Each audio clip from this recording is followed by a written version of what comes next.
मुझे ऐसी भीड़ में नहीं रहना जहाँ राहुल और अनीता जैसे लोग हो। ओहो, तुम्हें राहुल के साथ क्या प्रॉब्लम है यार? वो कह रहा था जिस तरह से आप उसकी बीवी के साथ घूमते फिरते रहते हैं,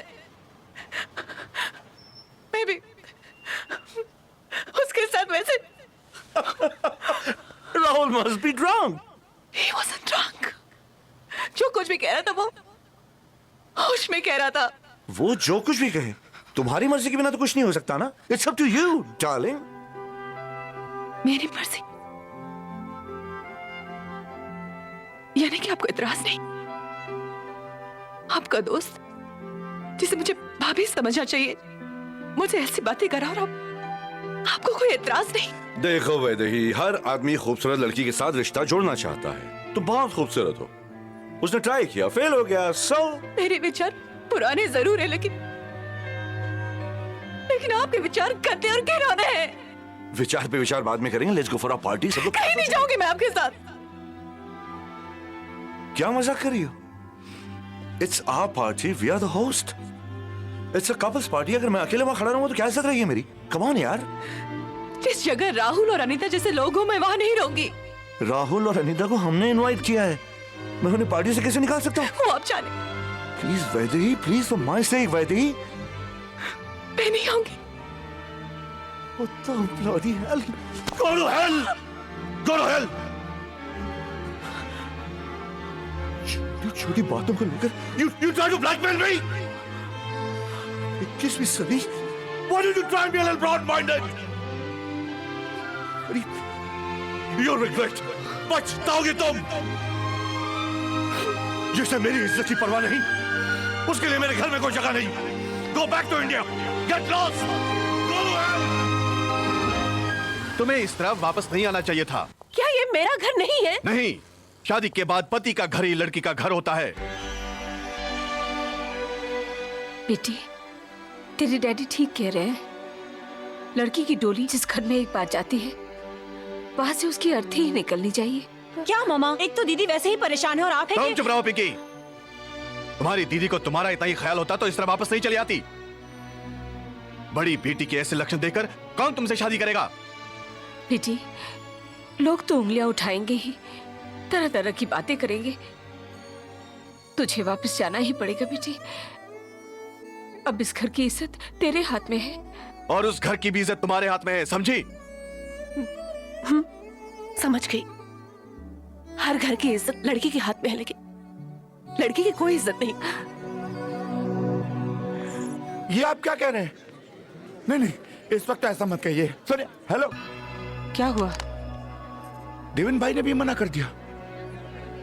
उनका ये एक आसरा था। मेरा तो दिल ही बैठा जा रहा है। अच्छा वैदेही, मेरे जाने का टाइम आ गया है। कहो तो तुम्हें कहीं छोड़ दूं? कहाँ जाना है, क्या करना है, अभी तक तुमने कुछ सोचा नहीं। ठीक कहा मैंने? हाँ वो मेरा एक काम करोगी? हाँ जरूर, बोलो। हरिपुर में मेरी माँ रहती है, उन तक ये लिफाफा पहुंचा देना। इसमें थोड़ा सा प्रसाद और उनके नाम एक चिट्ठी है और ये कुछ पैसे रख लो तुम्हारे लिए। नहीं, मुझे पैसों की जरूरत नहीं है। रख लो, सफर में काम आएंगे। अरे खर्च ना तो माँ को दे देना और कह देना कि मैं ठीक हूँ। लिफाफे पर नाम और पता दोनों लिखें। और एक और बात, नारियल खाना मत भूलना। कहाँ ले जा बस रहे हैं? थोड़ा सा, जरा बात क्या है बताइए ना। एक मिनट, जरा सा अंदर अब यही बताइए ना। ओह, समधी साहब, ये रही आपकी अमानत। अच्छा, पूरे हैं? वो क्या है कि वो कुछ ऊपरी खर्चों की वजह से वो क्या है कि 50,000 रुपए कम पड़ गए। नहीं, मैंने अपने एक मित्र को फोन कर दिया है, फिर उससे पहले ले आएगा। और अगर ना भी आए तो मैं वादा करता हूं कि 2 दिनों के अंदर आपके यहाँ खुद पहुंचा दूंगा। तो ठीक है, फिर भी 2 दिन के बाद हो जाएंगे। नहीं समझी साहब, ऐसा मत करिएगा। मेरी इज्जत का सवाल है, मैं मर जाऊंगा। नेक चंद जी, हम पहले भी कई बार कह चुके हैं और अब आखिरी बार कह रहा हूं, मंडप में दूल्हे के बैठने के 5 मिनट पहले पूरी रकम मेरे हाथ में आ जानी चाहिए, वरना हम उठ जाएंगे। मैं समझ गया सब। रकम कितनी? 5 लाख। कैसे? कैश। गड्डियां? 500 की। हाँ।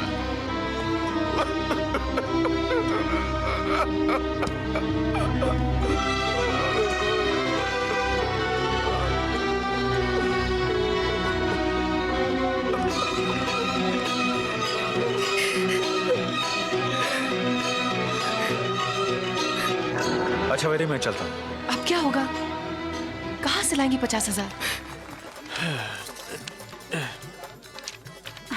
मनीष, हाँ? कल शाम की गाड़ी की 3 टिकटें मिल गई हैं दिल्ली जाने की। बर्थ भी मिल गया। 3 टिकटें?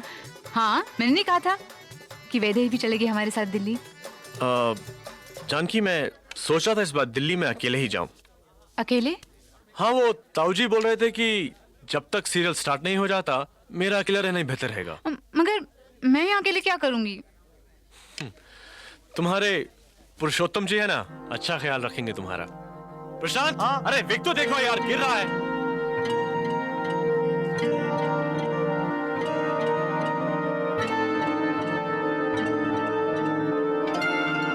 जानकी, तुम्हारी एंट्री है।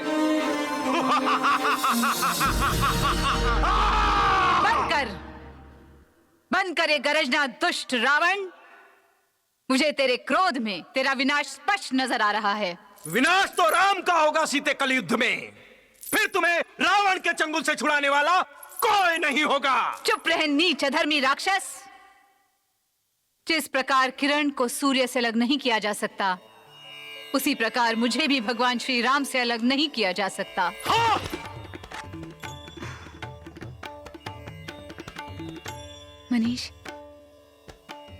मनीष, ये तो सोचो, 2 महीने हो चुके हैं। 1 आध महीना और मेरा पेट नजर आएगा। कैसे? क्या? जानकी, मैं भी यही सोच रहा था। वैसे बच्चे की इतनी जल्दी क्या है? हाँ, क्या? नहीं, सोच रहा था एक बार घर बार सेटल हो जाए, बच्चे भी हो जाएंगे। और वैसे बच्चे भी तभी अच्छे लगते हैं ना, इसलिए मैं बच्चा गिरा दूं?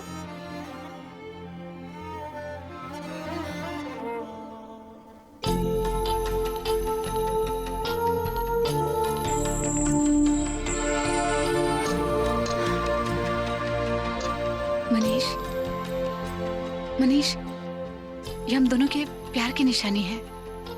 ये सपना हम दोनों ने देखा था, तय किया था हम दोनों ने कि हम। देखो जानकी, मैं नहीं जानता हूं कि मेरे घर वाले इस बारे में क्या सोचेंगे, और न जाने लोग भी क्या कहेंगे। ये घर वाले, ये लोग कहां से आ गए सब? मुझसे पूछ के मुझसे प्यार किया था? मुझसे पूछ के मुझे अपने बिस्तर में ले गए थे तुम? बोलो, जवाब दो। इसका जवाब तुम्हारे पास है। जानती हो लोग तुम्हारे और पुरुषोत्तम के बारे में क्या क्या कह रहे हैं? वो तो यहां तक कह रहे हैं कि बच्चा भी। चुप क्यों हो गए?